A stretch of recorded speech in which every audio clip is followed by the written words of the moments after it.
As-tu déjà senti qu'il y avait quelque chose de errado dans les relations autour de toi, sans saber exactement ok, comme si tout le monde portait un masque, souriant trop, complimentant trop, paraissant toujours ton parfait?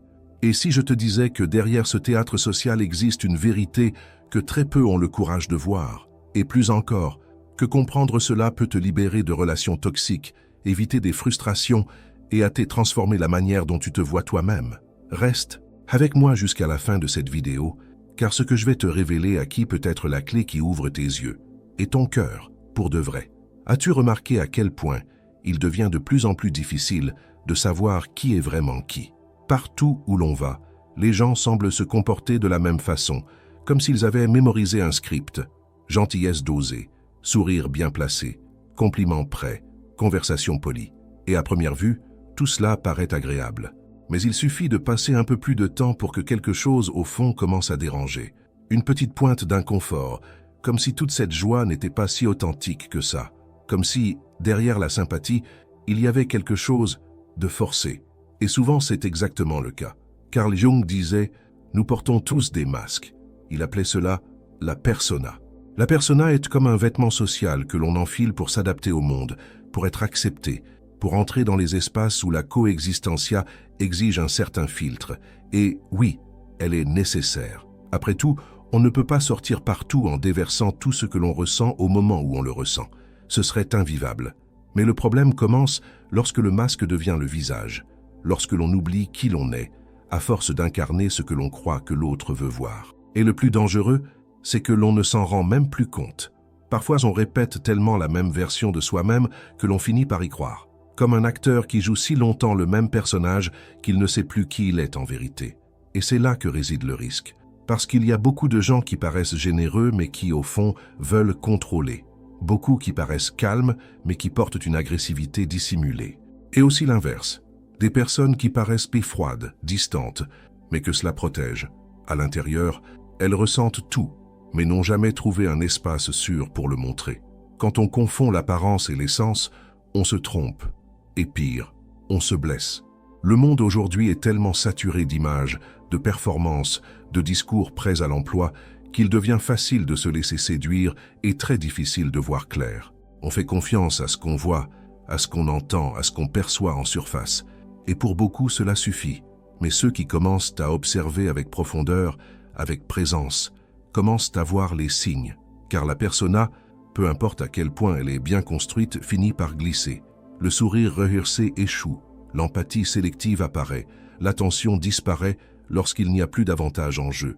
Et c'est là que l'enchantement cède la place au discernement. Parce que celui qui apprend à regarder vraiment commence à voir au-delà du visible. As-tu remarqué que le charisme est presque devenu synonyme de confiance? Il suffit que quelqu'un parle bien, rit au bon moment, regarde dans les yeux, semble sûr de lui, et voilà, on est conquis. Mais le charisme n'est pas le caractère. Bien parler ne signifie pas avoir de bonnes intentions. Il y a des gens qui ont passé leur vie entière à apprendre comment paraître fiable, comment utiliser le ton parfait, le compliment parfait, même l'erreur calculée. Tout cela pour paraître agréable. Non pour authenticité, mais pour stratégie, pour ouvrir des portes, gagner de l'espace, séduire émotionnellement. Et le plus dangereux, plus une personne a d'intelligence émotionnelle, plus sa manipulation est raffinée. Elle ne crie pas, elle ne force pas, elle suggère. Elle te fait croire que la décision vient de toi. C'est pour cela que tant de bonnes personnes sont tombées dans des discours doux et des relations destructrices. Parce que le mal, lorsqu'il se disfarce de soin, perturbe, et plus paralyse. La personne se sent mal de douter, coupable de questionner. Mais au fond, quelque chose ne s'aligne pas, quelque chose serre, quelque chose pèse. L'instinct prévient, mais la raison doute. Et c'est l'un des pièges les plus dangereux des relations humaines, quand on doute de soi parce que quelqu'un de très agréable fait croire que le problème vient de nous. Mais laisse-moi te dire un secret. Tu n'as pas besoin d'être psychologue ou spécialiste en comportement humain pour percevoir tout ça. Tu as seulement besoin de ralentir, arrêter de juger dans les 5 premières secondes, observer ce qui se passe quand personne ne regarde. Prêter attention à ce que la personne fait, pas seulement à ce qu'elle dit, car le corps trahit, le regard trahit, le silence trahit. Et c'est dans ces détails presque invisibles que la vérité apparaît. Tu sais comment? Dans la façon dont quelqu'un traite ceux qui ne peuvent rien lui offrir en retour. Tu veux savoir qui quelqu'un est vraiment? Observe comment il traite le serveur qui a tardé, le livreur épuisé, la femme de ménage à qui on ne dit même pas bonjour. Ces personnes sont le thermomètre du caractère, car là il n'y a pas de performance. Aucun prestige à être gentil avec ceux que le système considère comme invisibles. À ces moments-là, le masque glisse, car il n'y a aucune audience à impressionner. Il n'y a que l'ego nu, brut, réagissant librement. Et si cet ego méprise, humilie, ignore, cela en dit beaucoup plus que n'importe quel discours. Il existe un test simple, mais puissant, le test du serveur. Tu es dans un restaurant avec quelqu'un. La conversation est fluide, tout semble parfait, mais lorsque le serveur arrive, la personne change, répond sèchement, ne regarde pas dans les yeux, exige avec impatience, ou pire, insiste pour montrer qu'elle paie, qu'elle a raison, qu'elle mérite plus. À cet instant, tout se transforme, parce que le personnage est tombé, la performance a cédé la place à l'essence, et cette petite réaction en dit plus sur le caractère que des mois de bonne convivencia. Cela se répète dans tant de contextes, avec le portier, avec la caissière du supermarché, avec ceux qui n'ont aucun statut. Car celui qui traite bien uniquement ceux qui peuvent lui rendre quelque chose n'est pas bon. Il est stratégique. Et cela ne vient pas du cœur, mais du calcul. C'est pourquoi tu dois apprendre à observer. La première clé est celle-ci. Vois comment la personne traite ceux qu'elle considère en dessous d'elle. La deuxième, vois comment elle réagit lorsqu'on la contrarie. Car il est facile d'être gentil quand tout va bien. Difficile est de garder son humanité quand on se sent défié, accusé ou critiqué. Il y a des gens qui explosent, qui se figent, qui se taisent pour punir. Il y a ceux qui deviennent feu, qui crient, qui agressent, qui déforment. Et il y a ceux qui manipulent avec un sourire aux lèvres, te faisant te sentir coupable d'avoir simplement dit la vérité. Cela révèle bien plus qu'une crise isolée. Cela révèle un schéma, une manière de fonctionner qui ne change pas, parce qu'elle ne vient pas de l'émotion du moment, mais de ce qui est structuré à l'intérieur de l'ego. Et voici une partie encore plus difficile à accepter. Parfois, la plus grande illusion que quelqu'un vit n'est pas destinée aux autres, elle est destinée à soi-même. La personne construit une image d'elle-même tellement idéale, tellement parfaite, tellement bonne, qu'elle ne supporte pas lorsque quelqu'un pointe une incohérence. Elle réagit comme si elle défendait sa propre vie, parce qu'en un sens, c'est exactement cela. Elle protège l'illusion de ce qu'elle croit être, et ce combat est brutal, car il exige un courage immense pour reconnaître « je ne suis pas celui que je pensais être ». Et peut-être que tu t'es reconnu dans certaines de ces situations, peut-être que tu as déjà porté un masque pour être accepté, déjà gardé le silence pour éviter un conflit, déjà prétendu aller bien pour ne pas paraître faible. Et tout cela est humain, mais c'est aussi un appel. Et si le moment était venu d'enlever ce masque même lentement, et si le moment était venu d'échanger les applaudissements contre le soulagement d'être vrai, parce que le monde peut récompenser ceux qui jouent parfaitement, mais la vie, celle qui bat pour de vrai, ne récompense que ceux qui ont le courage d'être entiers, même imparfaits, même avec des failles, même avec des ombres, parce que l'authenticité n'est pas être un exemple, c'est être réel. Et ça, mon ami, change absolument tout, parce qu'au fond, ce qui définit qui tu es, ce sont tes attitudes quand personne ne regarde. Et tu sais pourquoi tout cela est si puissant? Parce que lorsque tu commences à voir ce qui se cache derrière les masques des autres, tu commences inévitablement à regarder le tien. Oui, nous aussi portons des personas. Peut-être pas par malveillance, mais par peur. Peur d'être rejeté, peur de ne pas être assez, peur de ne pas s'intégrer. Et même si cela semble insignifiant, ces adaptations nous éloignent de notre véritable essence, un petit peu chaque jour. Quand on s'en aperçoit, on est déjà en mode automatique, répétant des comportements, tentant de maintenir une image, s'éloignant de ce qu'on ressent vraiment, étouffant ce qu'on pense, juste pour tenir dans des espaces qui, souvent, n'en valent même pas la peine. Mais vivre ainsi a un prix élevé. La fatigue émotionnelle commence à se manifester. L'anxiété apparaît sans raison apparente. La tristesse surgit en fin de journée, même après que tout se soit bien passé. Et vient alors cette question silencieuse. Pourquoi est-ce que je me sens ainsi si je fais tout comme il faut? Et c'est là que se trouve la clé du basculement. Peut-être que tu fais tout comme il faut, pour le personnage, mais tu as oublié de faire ce qui est juste pour toi. Et ce qui est juste pour toi ne plaira pas toujours à tout le monde. Et c'est très bien. Tu n'es pas ici pour entrer dans des moules. Tu es ici pour être entier, pour vivre avec vérité, pour être qui tu es, avec lumière et ombre, force et fragilité. Parce que la vraie transformation ne se produit pas lorsqu'on apprend à impressionner. Elle se produit lorsqu'on apprend à soutenir sa propre vérité, même si elle n'est pas parfaite, même si elle ne plaît pas, même si elle n'attire pas d'applaudissements. Et cette vérité, lorsqu'elle est vécue en conscience, possède un pouvoir immense, le pouvoir de libérer. Libérer de la nécessité constante d'approbation, libérer de l'angoisse de maintenir les apparences, libérer de la peur de déplaire, et surtout, libérer du cycle de répétition de schémas qui n'ont plus de sens mais que l'on continue par simple habitude, parce que c'est cela que fait le masque. Il protège, mais il emprisonne aussi. Et la seule façon de se libérer est d'affronter l'inconfort de se regarder dans le miroir, pour de vrai, sans filtre, sans personnage, sans justification, juste toi, avec toi. Bien sûr, ce processus n'est pas simple, il demande du courage, il demande de descendre plusieurs étages à l'intérieur de soi, d'affronter des souvenirs que l'on aurait préféré oublier, d'affronter des choix qui, au fond, ne reflètent pas qui l'on désire devenir. Mais c'est aussi dans cette plongée que commence la transformation. Parce que lorsque tu as le courage de regarder tes propres ombres, elles cessent d'avoir du pouvoir sur toi. Et c'est là que la lumière entre. Pas cette lumière spirituelle et distante, mais la lumière de la conscience, la lumière de la clarté, la lumière de la responsabilité envers soi. Et, contrairement à ce que beaucoup pensent, assumer la responsabilité de soi, ce n'est pas se culpabiliser, c'est se libérer. C'est reprendre les rênes de sa propre histoire. C'est arrêter de vivre en mode automatique pour commencer à écrire un nouveau scénario, un scénario qui fait sens, un scénario vrai, un scénario qui reflète ton essence. Et cela, même si cela fait peur au début, est profondément gratifiant. Parce que vivre avec authenticité a un effet secondaire merveilleux. La paix, une paix silencieuse, qui ne dépend ni d'éloges, ni de likes, ni d'applaudissements. Une paix qui vient du fait que même en se trompant, même en trébuchant, tu restes fidèle à qui tu es vraiment. Et alors, quelque chose de magique commence à se produire. Tu attires des personnes plus vraies, tu crées des relations plus profondes, tu prends des décisions plus cohérentes, et peu à peu tu réalises que tu n'as plus besoin de jouer un rôle, ni pour plaire, ni pour te protéger.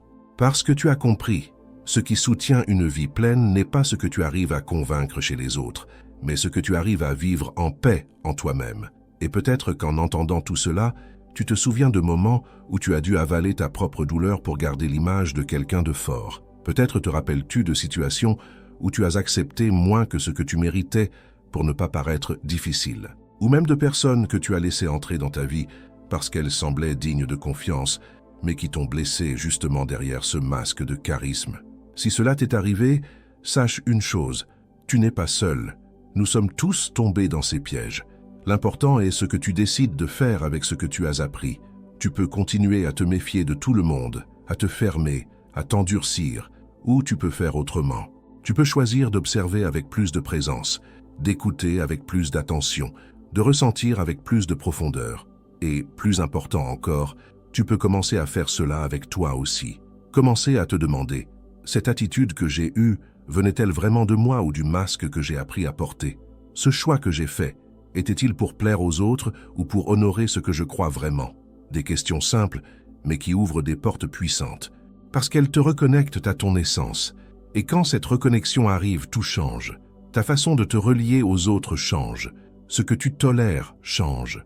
Ce que tu offres change. Ton regard change. Parce que désormais, tu n'as plus besoin de la validation du monde. Tu as appris à te valider toi-même, à t'écouter, à te reconnaître. Et c'est cette reconnaissance intérieure qui soutient une vie vraie. Une vie qui n'est peut-être pas parfaite, mais qui est réelle. Et le réel, même avec ses imperfections, est l'endroit où l'âme trouve enfin du repos. Si ce contenu a touché quelque chose en toi, si d'une manière ou d'une autre tu as senti que cette conversation faisait sens, alors laisse-moi un signe ici en bas. Like cette vidéo, abonne-toi à la chaîne et commente avec une affirmation positive qui résonne en toi. Tu peux écrire par exemple « À partir d'aujourd'hui, je choisis de vivre dans la vérité ». Cela aide la chaîne à grandir, le message à atteindre plus de personnes et me montre que tu marches avec moi sur ce chemin d'autoconnaissance et de transformation. Je t'attends dans la suite. Et quand on commence à vivre dans cette vérité, même doucement, même entre chute et recommencement, notre énergie change. Notre façon de se mouvoir dans le monde devient différente. Et pas parce qu'on veut prouver quelque chose, mais parce qu'on ne peut plus soutenir ce qui n'est pas réel. On arrête d'accepter des invitations qui ne servent qu'à faire plaisir aux autres. On arrête de sourire quand le cœur hurle. On arrête de dire « tout va bien » quand ce n'est clairement pas le cas. Et en faisant cela, on n'est ni ingrat, ni dramatique. On donne simplement une voix à ce qui, pendant longtemps, a été réduit au silence au nom de l'acceptation. Ce tournant, qui semble petit, est transformateur, parce qu'il ne s'agit pas seulement de changer notre façon de parler ou de se comporter. Il s'agit d'accéder à un endroit en nous qui est pur, qui est vrai, et qui est resté longtemps enfermé derrière des couches. Couches de peur, de conveniencia, de protection. Quand on commence à ôter ces couches, ça peut faire mal. Parfois, ça fait très mal, parce qu'on réalise combien on s'est adapté, combien on s'est moulé au désir des autres, combien on s'est éteint pour maintenir une sorte de paix qui, en vérité, n'était qu'un silence forcé. Mais après cette douleur, vient la liberté. Et elle arrive doucement, dans les petites choses, dans le soulagement de dire non sans culpabilité, dans le plaisir d'être seul sans se sentir abandonné, dans la force de soutenir une décision même si personne ne la comprend. Et cela te renforce de l'intérieur, cela t'enracine, cela te rend chaque jour plus entier, parce que, pour la première fois, tu commences à construire une vie basée sur ta vérité et non sur l'attente des autres. Et ce qui est curieux, c'est que lorsque tu commences à vivre ainsi, tout autour de toi commence aussi à s'aligner. Ceux qui vibrent dans la même fréquence restent. Ceux qui ne savent pas gérer ton authenticité s'éloignent. Et cela aussi est une bénédiction. C'est comme si l'univers disait « Maintenant que tu as décidé d'être toi, je vais t'aider à vivre auprès de ceux qui te méritent vraiment. » Mais pour que cela arrive, il faut une décision.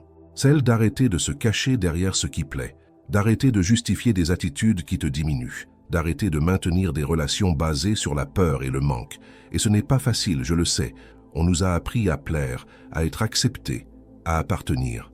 Depuis petit, on nous a répété que être bon, c'est obéir, sourire, céder. Et alors on grandit avec ce script mal digéré, en croyant que dire la vérité, c'est devenir un problème. Avoir une opinion, c'est être difficile. Dire ce qu'on ressent, c'est être faible. Mais non, être vrai, c'est être courageux. C'est avoir la force de soutenir son propre cœur dans un monde qui nous apprend à nous taire. Et ce type de courage ne s'apprend pas dans les livres. Il naît de l'expérience. Il naît du moment où tu dis « ça suffit, je ne vais plus m'abandonner pour garder les autres près de moi ». Et lorsque cette décision est prise, tout change. Ta façon de te regarder change. Ta façon de te traiter change. Ta façon d'autoriser les autres à te traiter change. Parce que celui qui se voit avec vérité n'accepte plus les miettes de personne. Et alors, tout commence à s'aligner. Tu vas commencer à voir que même tes anciennes douleurs prennent sens, que les rejets étaient des protections, que les silences étaient des boucliers, que ces situations qui semblaient injustes étaient, en réalité, en train de t'éloigner de ce qui n'était pas pour toi. C'est comme si la vie disait « Maintenant que tu sais qui tu es, je vais te montrer ce qui est vraiment à toi. Et ce qui t'appartient ne demande pas de personnage. Ce qui t'appartient ne demande aucun effort pour plaire. Ce qui t'appartient te reconnaît, t'accueille, te permet d'être entier. Mais pour vivre ce qui est à toi, il faut laisser partir ce qui ne l'a jamais été. Et parfois, ce qui ne l'a jamais été n'est pas une personne, une situation ou une opportunité. Parfois, ce qui ne l'a jamais été, c'est la version de toi que tu as appris à interpréter. Celle qui va toujours bien, qui ne se plaint jamais, qui porte le monde sur ses épaules, qui ne demande jamais d'aide. Cette version t'a peut-être protégé un temps, mais aujourd'hui elle t'étouffe. Et tu le sais, tu le ressens. Tu le sens dans la fatigue qui ne passe pas. Tu le sens dans l'angoisse qui serre le soir. Tu le sens dans le vide que aucune victoire ne remplit. C'est ton vrai moi qui demande passage. C'est ton essence qui dit « Écoute-moi, accueille-moi, laisse-moi vivre ». Et cette écoute est silencieuse. Elle ne vient pas avec du bruit ou des promesses grandioses. Elle vient dans les moments simples, dans l'instant où tu choisis de ne pas te taire face à une injustice, dans le moment où tu dis « je ne vais pas bien » et permets à quelqu'un de te voir vulnérable, dans la seconde où tu prends ta propre main et décides d'avancer, même avec peur. C'est cela vivre dans la vérité, c'est cela vivre avec l'âme. Et ne pense pas qu'en faisant cela, la vie deviendra plus facile.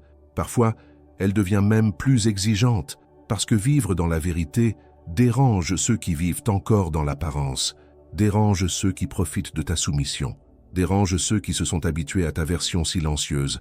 Mais ta vérité n'est pas un problème, elle est une guérison. Elle est le point de départ d'une vie avec plus de sens, plus de paix, plus de connexion réelle. Et à partir du moment où tu comprends cela, il n'y a plus de retour possible. Tu peux trébucher, tu peux parfois glisser et remettre le masque par sécurité.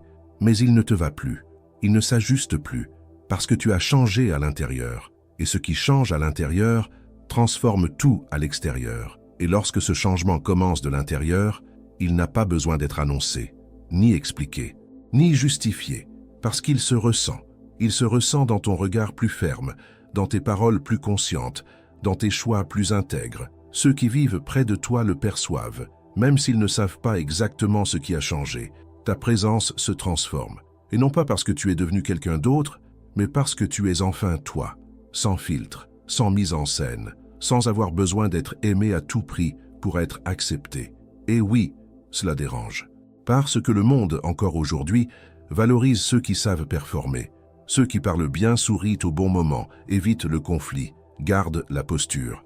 Mais arrive un moment dans la vie où cette performance commence à peser. Elle pèse parce qu'elle ne correspond plus à l'histoire que tu veux raconter à partir de maintenant. Et peut-être que c'est pour cela que tu es ici, en train d'écouter tout cela. Parce qu'au fond de toi, quelque chose a déjà compris. Le masque doit tomber. Pas dans un geste dramatique, mais comme un choix de légèreté. Oui, de légèreté. Parce que vivre sans maintenir des apparences est avant tout un soulagement, un repos pour l'âme, un espace où tu peux respirer sans peur d'être jugé, sans devoir te couper en morceaux à chaque pas. C'est libérateur d'être parfois contradictoire, d'admettre que tu t'es trompé, de dire que tu es fatigué, de demander du réconfort quand ton cœur se serre. C'est libérateur de dire non sans culpabilité. C'est libérateur de quitter des environnements qui te rendent malade, même si personne ne comprend.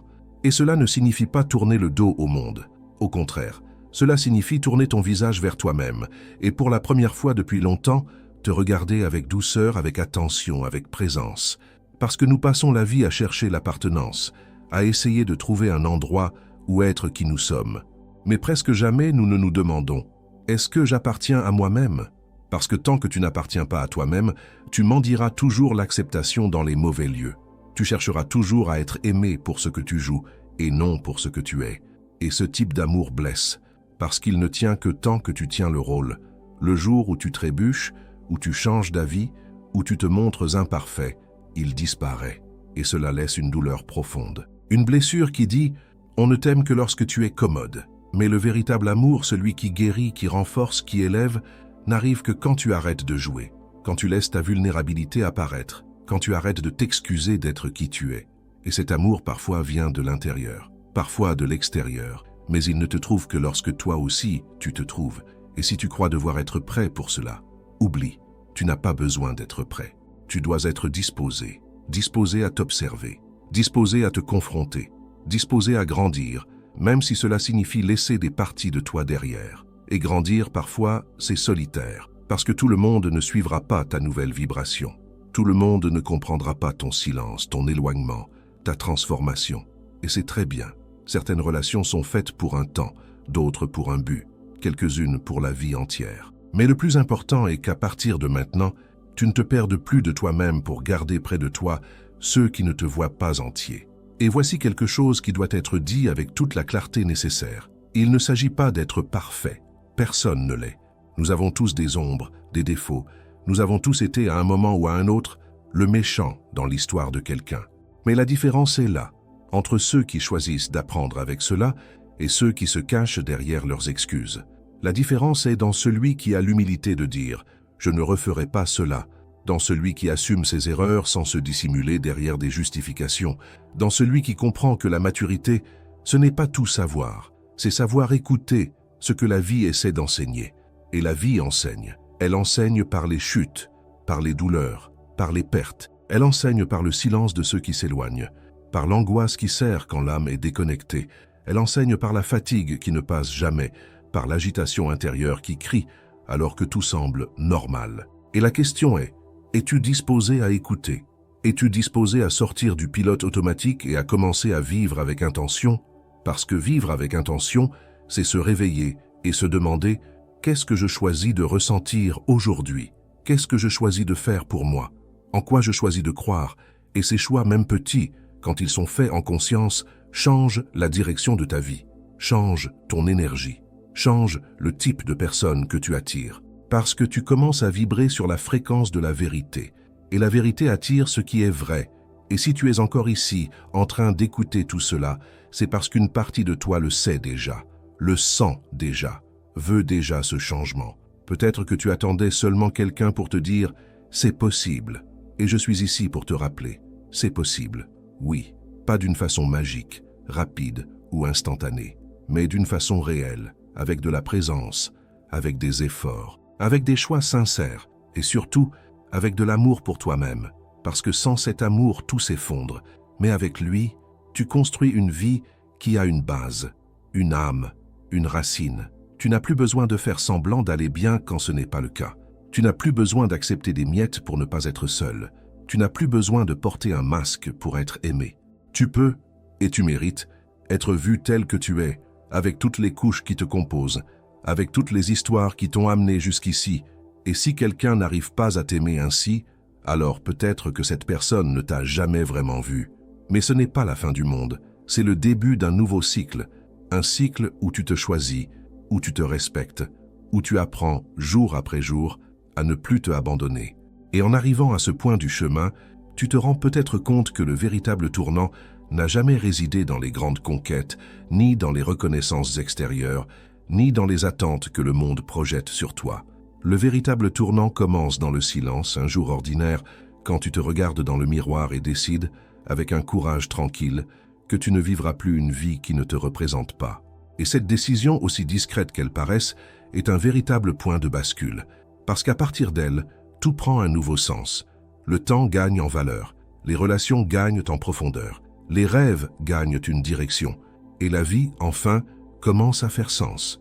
Tu arrêtes de courir pour prouver ta valeur, et tu commences à sentir que tu as de la valeur, simplement parce que tu existes. Tu arrêtes de t'épuiser à essayer de t'adapter à des endroits qui te blessent, et tu commences à chercher les espaces où tu peux respirer. Et quand tu respires avec légèreté, avec vérité, tu inspires aussi. Tu inspires les autres à faire de même, parce qu'il n'y a rien de plus puissant qu'une personne en paix avec qui elle est. Pas quelqu'un qui ne se trompe jamais, mais quelqu'un qui ne joue plus, quelqu'un qui a le courage d'être humain.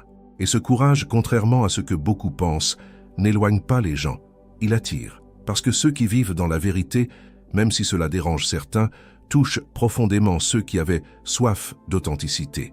Et sur ce nouveau chemin, les relations superficielles laissent place à des rencontres vraies, des gens qui regardent dans les yeux, qui demandent comment tu vas et veulent vraiment savoir, des gens qui restent quand tu ne vas pas bien, des gens qui ne s'effraient pas de ta douleur ni de ton ombre, des gens qui t'accueillent tout entier. Et c'est dans ce lieu où tu n'as plus besoin de jouer que tu découvres quelque chose de précieux. Tu peux être toi, et c'est suffisant. Tu peux avoir de mauvais jours, tu peux pleurer, tu peux changer d'avis, tu peux demander de l'aide, tu peux recommencer autant de fois que nécessaire. Parce que ton essence ne se trouve ni dans tes erreurs ni dans tes réussites, mais dans ton engagement envers ta vérité. Et cela, personne ne peut te l'enlever. Au fil du chemin, tu apprends aussi à regarder l'autre avec davantage de compassion. Parce que tu comprends que, tout comme toi, chacun mène sa propre bataille intérieure, parfois en portant des masques, parfois en se cachant, parfois en se perdant.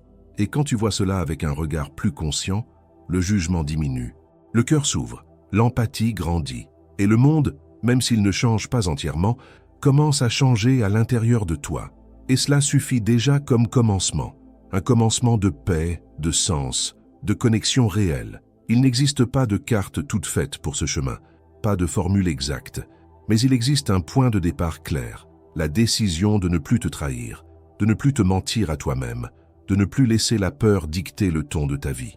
À partir de là, le pas suivant apparaît, puis un autre encore, et quand tu t'en rends compte, tu es déjà plus proche de toi que jamais. Tu n'as plus besoin de tant de bruit pour te sentir vivant, parce que ton âme est éveillée, elle est présente, elle te parle, et toi enfin tu l'écoutes. C'est cela le véritable éveil, pas un spectacle, mais un réencontro avec ce qui t'appartient par nature, mais qui avait été réduit au silence au fil des années. Et maintenant, face à tout cela, il n'y a qu'une seule question qui compte. Vas-tu continuer à jouer pour être accepté, ou vas-tu commencer à vivre pour être entier? Parce qu'au fond, La paix que tu cherches tant ne se trouve ni dans l'autre, ni dans l'approbation, ni dans l'applaudissement. Elle se trouve dans l'instant précis où tu regardes à l'intérieur et dis, avec honnêteté et fermeté, « Je choisis d'être moi, avec tout ce que cela implique. » Et ce choix, c'est la liberté. À la prochaine vidéo.